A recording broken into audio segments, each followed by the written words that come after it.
Un abrazo grande para ellos. 11 de la mañana con 10 minutos, Carola, vamos a ir a un tema, bueno, que a todos, que a ti también, Gonzalo, a todos como papá, y yo creo que a nadie puede dejar indiferente. En nuestro país, para que se hagan una idea, hay más de 20.000 niños dados en adopción de manera irregular. Estamos hablando de un tráfico infantil, una red de mentiras, de dinero. Natalie Catalán, tú hiciste un reportaje en profundidad de este caso. Sí, ¿cómo están? Muy buenos días. Natalie. Efectivamente, estas son historias llenas de dolor que se acarrea durante décadas. Madres que buscan a sus hijos que ya son adultos y que crecieron principalmente en el extranjero en adopciones irregulares que se efectuaron mayoritariamente durante la época de la dictadura. Pero ojo, también continuaron en los años 90 luego del retorno a la democracia. Vamos a revisar en el siguiente reportaje las adopciones irregulares en Chile, aquí en el Buenos Días a Todos. Actualmente, la Brigada de Derechos Humanos de la PDI investiga cerca de 700 casos de adopciones irregulares realizadas en nuestro país. Pero lo que realmente estaban haciendo era captar niños y vender esos niños a agencias de adopción internacionales. Hay mucha impotencia, hay mucha desesperación, hay mucha culpa también. Nunca pensamos que eran tantos los casos. Ahí está con Marcia. Esa madre comienza a buscar con un dolor bastante grande. Porque, ¿qué fue de ese hijo? ¿Dónde está? Se estima que fueron más de 20.000 las adopciones irregulares que se produjeron en Chile entre 1965 y 1988. Casos que actualmente están siendo investigados. La mayoría de estos casos ocurrieron durante la dictadura. Se podría pensar que con el paso a la democracia estos hechos habrían acabado, sin embargo, siguieron sucediendo. Mi nombre es Lucha Venegas Navarrete y estoy buscando a mi hermana Tere del Pilar Rivas Navarrete, quien se fue en una adopción irregular hacia Italia el año 91. Tuve varios hermanas y hermanos de una mujer en común, quien vino desde la 9ª región a Santiago buscando mejores expectativas para su vida. En esa época todos los hermanos éramos menores de edad, estábamos en manos, el grueso en manos del Sename, y Pablino, como era el hermano mayor en Santiago, él iba constantemente a ver a la Tiare. Un día llegó a ver a la Tiare y ya no estaba, y le informaron ahí la cuidadora, la señora Rita, que la Tiare se la llevaron en adopción y que se habría ido a Italia. A él no le muestran ningún informe, no le muestran quién autorizó esa adopción irregular. 30 años han pasado desde que Lucha y sus hermanos vieron por última vez a la menor de ellos, Tiare, un rostro familiar que se va perdiendo en la memoria y cuya imagen se mantiene solo gracias a un único recuerdo que ellos guardan como un tesoro. De hecho, ahí tenemos una foto que es la única de las poquísimas fotos que está de ella, donde él está juntamente con ella, en una de las visitas que le fue a realizar al internado. Significa que la Tiare existe, que no es una mentira de nuestra memoria, de nuestra infancia en el Sename, y significa también un álbum familiar quebrado, un álbum roto. Son miles los registros fotográficos rotos en Chile, álbumes donde destaca una ausencia forzosa de un miembro de la familia, de un hijo, de un hermano, todos víctimas de redes que operaron en Chile por años. La ONG parte del 2014, debido a que yo también descubro un par de años antes que fui dada en adopción en forma ilegal. Empiezo a tratar de encontrar a mi familia biológica y más que nada mi historia, qué es lo que había sucedido. Y empezamos a leer relatos de mujeres de 60 años aproximadamente, de clase social baja, media, del campo, que fueron arrebatadas, que les quitaron sus hijos en hospitales públicos, que les decían que las guaguas se habían muerto en los partos o que las guaguas estaban enfermas y se tenían que quedar internados, mujeres que no tienen redes y que no sabían qué hacer ni a quién recurrir frente a esto. Nadie les creía, además. Aquí hubo dinero. Aquí no hubo intención de salvarlas del aborto o salvarlos de la pobreza. Soy Marisol Rodríguez, fundadora y vocera de Hijos y Madres del Silencio. Estoy en esto porque busco a mi hermana nacida en el invierno del año 72.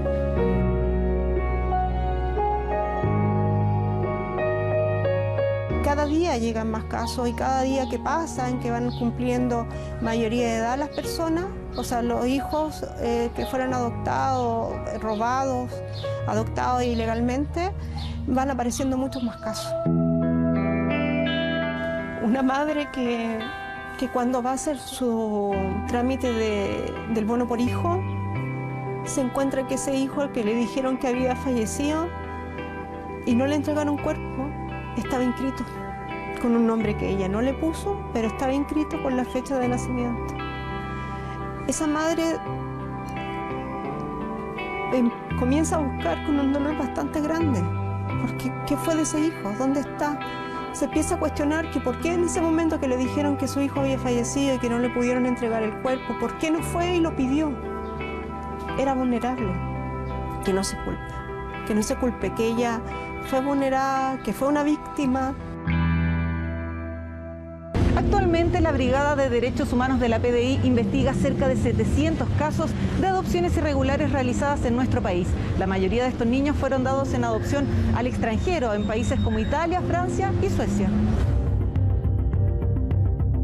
A la mayoría de las madres se les decía que sus hijos iban a permanecer temporalmente bajo la custodia de alguna cuidadora o de algún hogar y, no sé, al cabo de 1 o 2 semanas se percataban de que sus hijos ya habían sido enviados al extranjero, obviamente con la autorización de un tribunal de menores de la época.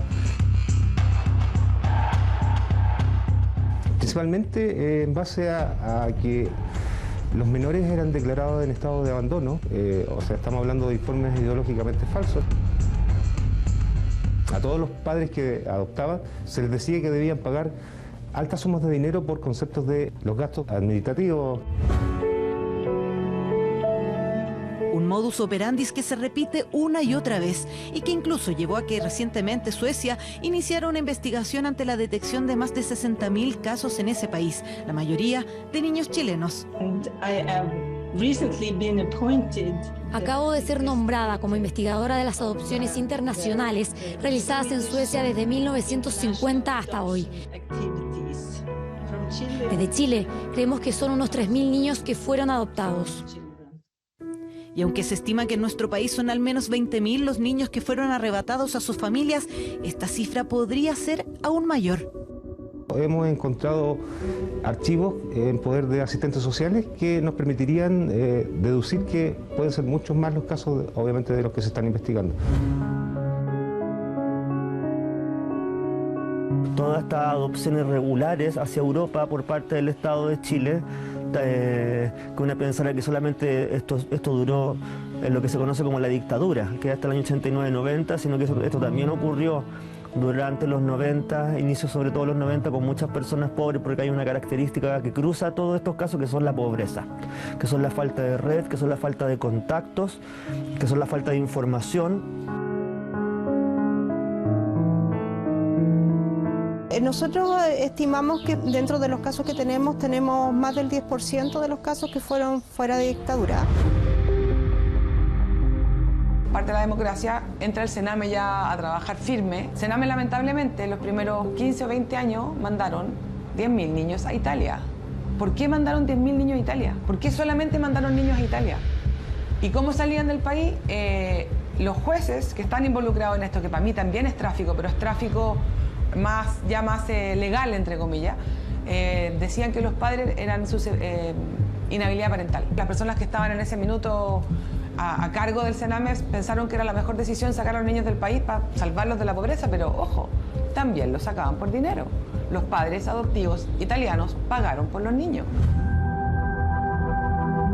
No quedaba un registro de que venían a verla toda la semana el hermano, que venía la madre también a verla. Entonces cuando esa carpeta, ese archivo llegaba en manos de a un tribunal, por ejemplo, donde se decía esta persona tiene o no algún vínculo, no, esta guagua no tiene nadie que se responda por ella, nadie la viene a ver, pero ahí tenemos justamente un registro que comprueba históricamente que sí había preocupación, que sí se le intentó recuperar, que se le iba a ver, que se le quería.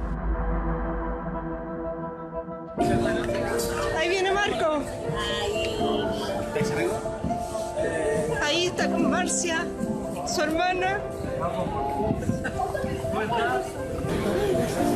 Angélica, bienvenida, bienvenida. Para todos es un nuevo parto, una nueva hija nació.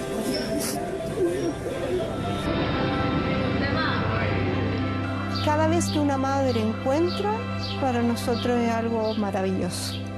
Lamentablemente tenemos hijas que buscaban desde Perú, que falleció hace un mes, Aurieta. Y eso es bastante doloroso para nosotros, porque ni la investigación ni nosotros podemos llegar a darle una solución y encontrar a su familia. Por eso necesitamos la voluntad política. Esto es transversal a los gobiernos, es un problema de Estado. Hay que hacer no solo las investigaciones penales, sino que además colaborar al reencuentro entre esos hijos e hijas con sus padres y madres. Seguimos buscando fórmulas y esperamos poder contribuir con cosas concretas a que esto sea una realidad. Si tú pudieras ver a la Tiare, ¿qué le dirías? Que le diría que tiene harta hermanas y hermanos. Le explicaría lo que pasó, el daño que generaron y el cariño que se le tiene. Un cariño que está esperando poder ser entregado. Madres, hijos. Es una realidad de nuestro país. Por décadas estamos hablando más de 20.000 niños, más de 20.000 mamás que les arrebataron de manera ilegal a sus hijos y a sus hijos de manera ilegal su familia. Incluso hay casos con los que vamos a conversar que son conscientes de que lo arrebataron de su familia porque tenía más de 8 años. Natalie, tú fuiste testigo de esta realidad donde nos entregas potentes testimonios de hijas, de madres que tú conociste y que pasó por mucho tiempo en nuestro país. Sí, primero agradecer a las víctimas, a las organizaciones y a las instituciones que confiaron en nosotros como Buenos Días a Todos para abordar este tema que es tan doloroso. Es un desarraigo de tu identidad, es el derecho humano que tienen todas las personas de saber de dónde vienen y que acá fueron injustamente arrebatados por parte del Estado en una situación que fue sistemática desde los 50 incluso. Esto, como decíamos en la nota, no solamente fue en dictadura, mayoritariamente en dictadura, cerca de los 20.000 casos ocurrieron en ese periodo de tiempo, pero también luego del retorno a la democracia en los 90 siguió esta práctica que lamentablemente deja familias rotas, seres humanos también que buscan sus orígenes y donde hay barreras incluso idiomáticas, porque muchos de ellos también crecieron en el extranjero y hoy, que son adultos, que tienen 30, 40, 50 años, incluso cuando muchas de sus madres han fallecido buscándolos, ellos recién se enteran de la realidad de sus historias. Bueno, como el caso de Marisol. Constanza.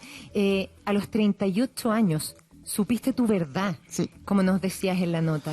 A los 38 años mis papás adoptivos, mis papás en esa época, me contaron y para mí fue un golpe, se me dio vuelta el mundo y ahí levanto la fundación para intentar agrupar o acompañar o tratar de ayudar, pero nos encontramos con la terrible realidad que son alrededor de 20.000 las familias vulnerables, pobres, rurales, del sur de Chile, que les quitaron sus hijos sin preguntarles absolutamente nada, diciéndoles que los niños habían muerto en el parto. Constanza, y ahí, ¿sabes qué? Y perdón, pero a mí lo que más me duele es que haya la base de un niño sea una mentira. O sea, yo me imagino lo complejo que tiene que ser, siendo ya una mujer adulta, teniendo tal vez tus propios hijos, el que toda tu construcción de identidad esté basada en algo que no es cierto, en secretos que fueron escondidos y mantenidos por además una red de personas. Además de lo que tú mencionas, el tema de no tener identidad, de no saber dónde estamos, yo siempre voy a tratar de hablar de las personas que lo pasaron más mal que yo. Yo me quedé en Chile.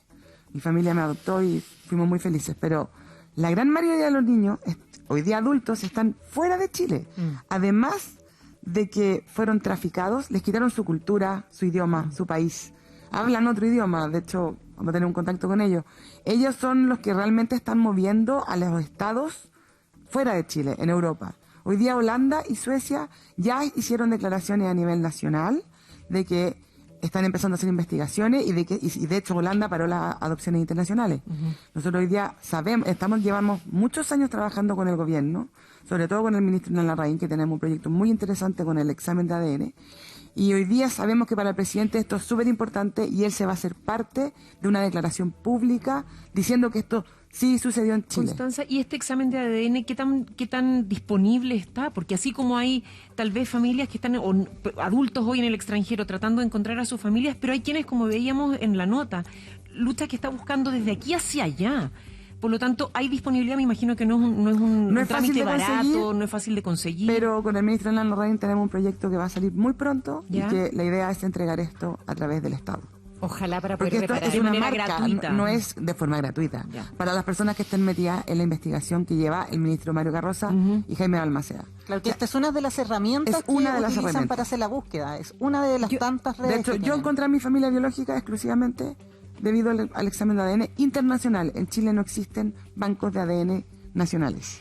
Qué importante eso. Sí. Mira, quiero que nos sigas contando tu historia, Constanza, y a través tuyo poder conocer estos miles de casos. Pero, Natalie, ¿nos puedes poner en contexto un poco cómo funcionaba esta red? Porque a mí, no sé qué te pasa a ti, Carola, pero me impacta cuando dice eran traficados a Italia, eran traficados Suecia. a Holanda, a Suecia, en una red de tráfico infantil, de plata, de engaños. ¿Cómo lograba operar todo eso? Porque sacarlos de un país y entrarlos a otro es aún más difícil. Y guaguitas, Y guaguitas. Muy pequeños algunos. Sí, esto tenía distintas tácticas. Una de ellas era identificar en un hospital público a una madre vulnerable. Generalmente podía ser una madre de escasos recursos, pero sobre todo que tuviera una personalidad bastante tímida, que ella no pudiera defenderse. ¿Qué se le decía a esa madre? Que su hijo había nacido fallecido, no se le mostraba ningún certificado, tampoco se le entregaba el cuerpo. Esta mujer no sabía qué hacer, no tenía redes, muchas veces también eran analfabetas. Esto se enfocó también en el sur del país, sobre todo en la Araucanía. Muchos niños mapuches fueron dados en adopción especialmente al extranjero. Ese era uno de los modus operandi. El otro era decirle a las madres que sus hijos, por ejemplo, una madre que viajaba a la capital o que estaba recién instalándose, deje a su hijo acá en una guardería, usted preocúpese de instalarse. No dejaban registro de las visitas y después de un tiempo ese niño era declarado como en condición de ser adoptable. La madre lo iba a ver y ese niño ya no estaba. Pero cómo falsificaban documentos, cómo salía de Sí. Chile y entraba a Europa, por ejemplo. Se hacía, lo que pasa es que en el primer caso, cuando los recién nacidos eran declarados como fallecidos, se hacía una falsificación de una suplantación de identidad. Los niños se inscribían con 2 testigos, no era necesario que fuera la madre. Eso todavía se puede hacer cuando, por ejemplo, un bebé nace en una casa, uno puede ir con 2 testigos al registro civil y decir, este es mi hijo. Eso era lo que se hacía en ese caso. Y en el otro se hacía, como nos decía incluso el subprefecto de la Brigada de Derechos Humanos, un informe social ideológicamente falso, donde se decía que la madre había abandonado a este niño cuando no era así y se declaraba como en condición de ser adoptado y se daba en adopción al extranjero. A los padres también se les mintió. Acá los padres no tenían conocimiento de que estos niños tenían familia que los querían y que los buscaban. A ellos les decían que además tenían que pagar por el parto de la mamá, como nos contaba Constanza, por los gastos legales, por el abogado. Sin embargo, esa plata no estaba siendo destinada para esos fines y ellos también son víctimas. Miles de padres que adoptaron niños chilenos que pensaban que estaban adoptando a un niño que no tenía una red de apoyo y que sí la tenía. Y en ese caso, Constanza, tus padres adoptivos también les cuentan una historia que no es real, a pesar de que están aquí en Chile y tal vez podrían tener más posibilidad de conocer incluso de dónde venías tú. Al revés, los que estamos en Chile son los que tenemos menos posibilidades de encontrar. Porque nosotros no salimos con pasaporte a ninguna parte. Lo que contaba Natalie, cuando los sacan con pasaporte, como el caso que vamos a ver de Angélica, van con un nombre. Normalmente los inscribían con los nombres que iban a recibir en el país al que iban, Italia, Suecia, Holanda. La gente que se quedó en Chile fuimos registradas con testigos falsos y no hay ni un solo papel, no hay un acta de parto, no hay nada. Simplemente, gracias al ADN, logramos encontrar, pero no todos. Pero ahí, perdón, tienen pero ahí el tú te haces el examen y cómo empiezan a buscar si es que quien te está buscando, pongamos, ¿no? Coincide. Claro, no necesariamente se ha hecho el examen, o sea, ¿cómo llegan a...? Yo tuve mucha suerte. ¿Ya? Estaba el primo hermano de mi madre biológica. En el banco. El Ya. banco es una gran bolsa de datos donde si nosotros dos somos primas en 4º grado, va a aparecer. Y yo tuve la suerte de eso. Hoy día lo que estamos haciendo es que todos los extranjeros, todos los que están en Europa, háganse el MyHeritage, háganse el examen de ADN. Acá la fundación de nosotros y las otras agrupaciones están entregando en la medida que podemos, con los pocos recursos que tenemos, que de hecho no tenemos recursos, de entregar este kit gratis a las personas que realmente lo necesitan. Estamos hablando que esto sale alrededor de entre 60 a 100 mil pesos entre que uno lo trae y lo exporta. Y eso es mucha plata para una persona que vive, o sea, por supuesto. Por eso el gobierno se está haciendo parte de esto. Claro, y queremos conocer más historias como la tuya, Constanza, por eso vamos a tomar contacto con Rafa Venegas. Rafa, que tú también estás con otra ONG para conocer más casos como el de Constanza.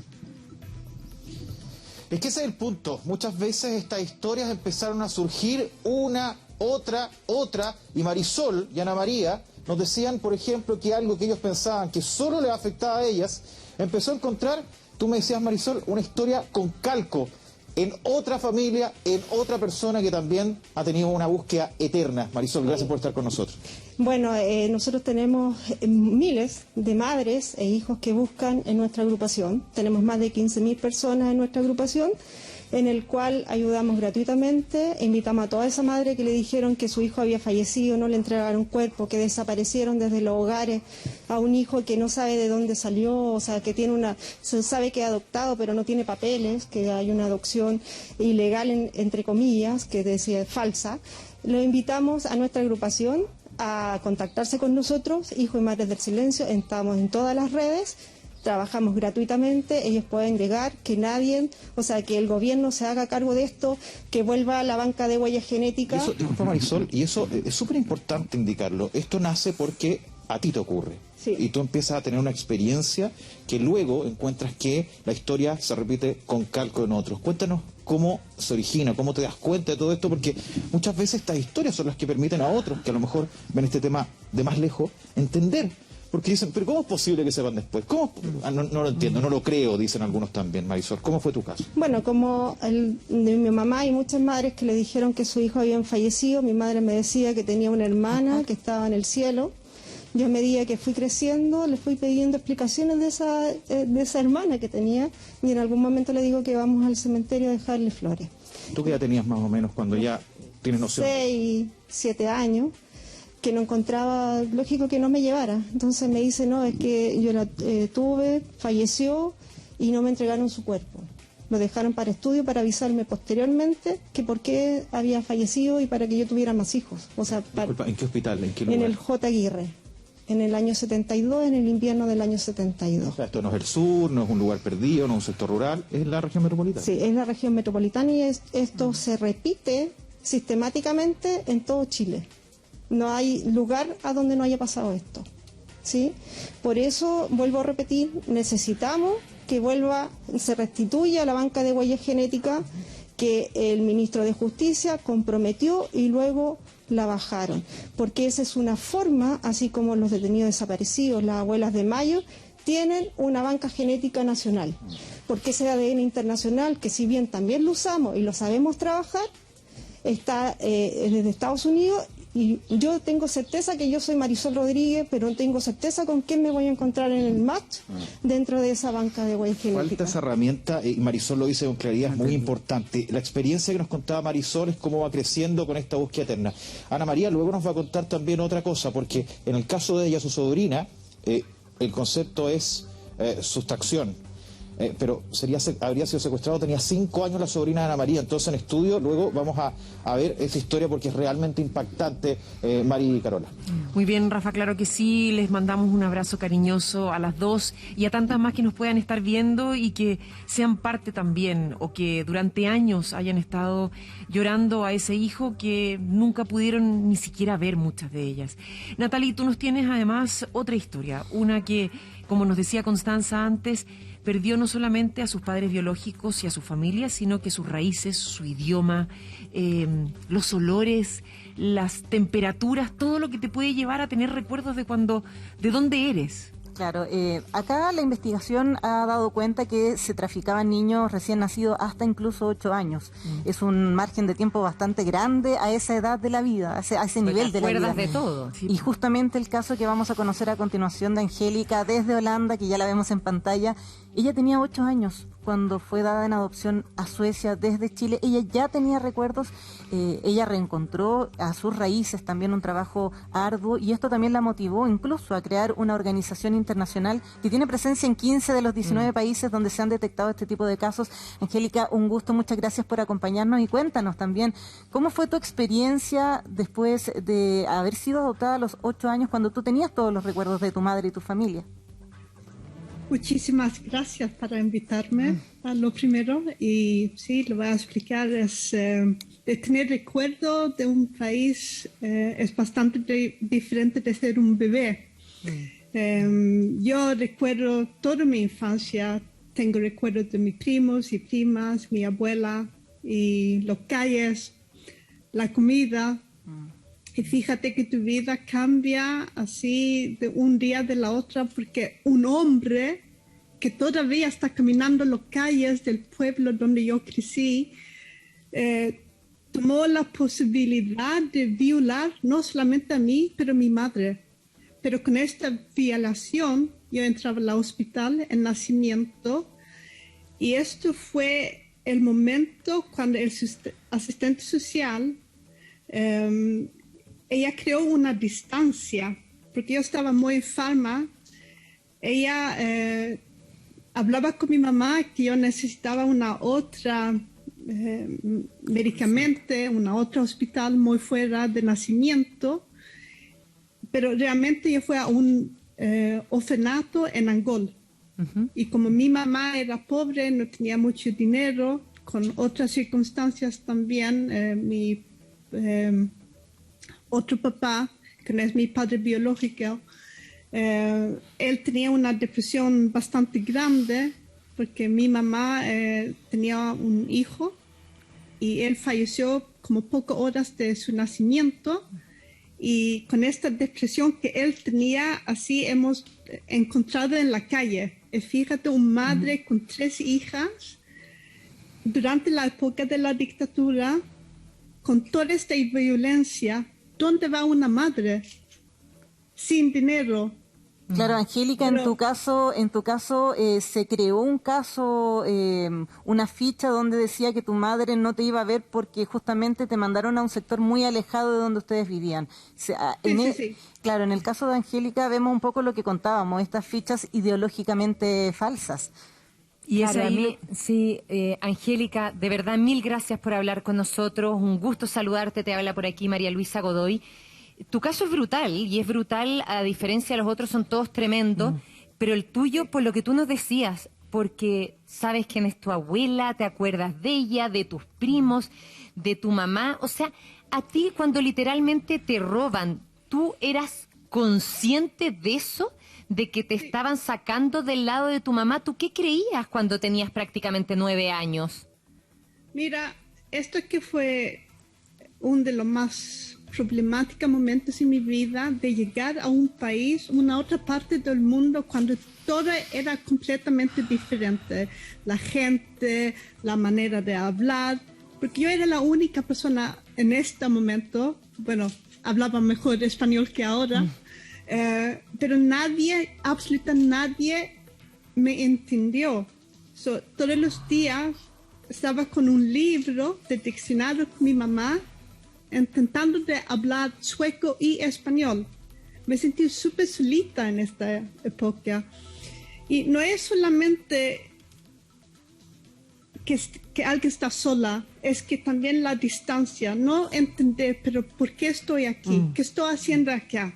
¿Qué son esta gente? Y ahora necesito aprender un otro idioma. Claro que claro. La barrera idiomática. Son las cosas pequeñas que son raras. Mira, ahora todos estamos acostumbrados con los baños, con la ducha, con la lavadora. En este tiempo no existaba en Chile, pero en Suecia sí. Todas las cosas, todos los, digamos, la cocina, cómo cocinar, fue súper impresionante. Angélica, creo que todos te agradecemos, Carolina Escobar, por acá, tu tiempo, tu testimonio. Todas podemos tratar de llegar a imaginarnos lo que fue en algún minuto de nuestras infancias el que cambiara una dirección, el llegar tal vez a la casa de alguien que no conocíamos tanto. Pero en el caso de Angélica, como nos cuenta esos detalles de decir, ¿qué es esta máquina? ¿Qué es esta cosa cuadrada que hace ruido? Y era una lavadora y no la había visto nunca, pero no podía preguntar. No había una mamá que la acogiera tal vez y le dijera, no te preocupes, está todo bien. Porque no hablaba el idioma. Pero porque no hablaba, claro, o sea, debe haber habido mucho cariño y muchas ganas de poder acogerla, por algo la adoptaron. Pero ella no entendía, era como que la agarraran y tuviesen hecho aterrizar en Marte de un día para otro. Eso fue lo que hicieron. Eso fue lo que hicieron. Eso fue. De un día para otro estaba en otro país. No, y lo importante además acá es recalcar que a muchas madres les dijeron que prácticamente estaban locas, que no habían tenido ninguna guagua, que su guagua estaba muerta. Acá el llamado incluso es aquellas madres que han pasado 30, 40, 50 años, no importa cuánto tiempo haya pasado, si usted tiene la duda de que ese hijo que le dijeron que había nacido fallecido está vivo, contáctese, denuncie. Hay organizaciones como Hijos y Madres del Silencio, ya nos buscamos también. Y la PDI, la Brigada de Derechos Humanos, habilitó incluso un correo electrónico que es adopcionesirregulares@investigaciones.cl, donde los hijos en el extranjero pueden escribir para denunciar y las madres acá en Chile pueden acercarse a cualquier cuartel de la PDI a denunciar. De hecho, vamos a escuchar unas declaraciones del subprefecto a cargo de esta investigación. Bueno, nosotros hemos determinado que la mayoría de los niños fueron enviados hacia Suecia, Francia, Italia, pero también tenemos un número bien significativo de hijos chilenos que fueron enviados a Estados Unidos. Hemos habilitado un correo para aquellos niños que están en el extranjero que también desean saber si su adopción fue tramitada de forma regular, el cual corresponde a adopcionesirregulares@investigaciones.cl. Claro, ahí está la información entregada por la PDI, pero ¿sabes qué? Cuando uno escucha a Angélica, a Marisol, a Constanza, y cuando uno dice, bueno, aquí se han vivido años de injusticia, de un dolor enorme, yo creo que lo único que nos queda como sociedad es tratar de reparar.